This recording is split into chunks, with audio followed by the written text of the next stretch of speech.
had the chance to sit down with journalist and author Ben Blum, who is one of the Stanford Prison Experiment's most outspoken critics. During our discussion, he told me about his cousin Alex, who was arrested for participating in a bank robbery with his fellow Army Rangers and received a lenient sentence thanks to the testimony of Dr. Zimbardo.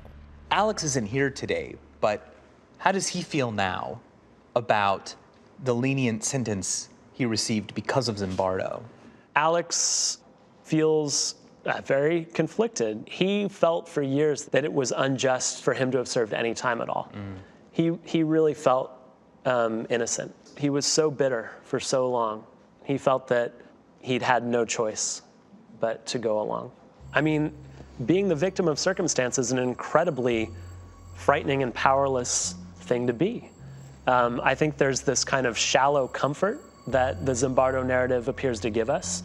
None of us are really responsible for the things we do wrong. We can't help ourselves. We're just caught up in situations. But to accept that is to say that you're agentless. You're just... How am I ever going to avoid doing something horrible? For a lot of years, he had a hard time accepting responsibility for involvement in the crime. And now I think he accepts that he really was guilty of a crime and that he deserved to go to jail for it.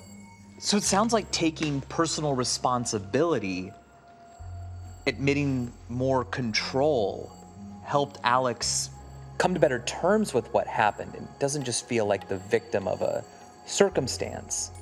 So how does Alex feel about it today? Alex has undergone a pretty dramatic personal transformation, acknowledging that actually there was a voice inside him that did register what was going on. There was a conscience at work that he acted against, restored his faith in his own humanity. And that was immensely liberating. He and one of the tellers in the bank that day have corresponded. She said that she doesn't harbor any ill will toward him anymore. And that's been really good for him.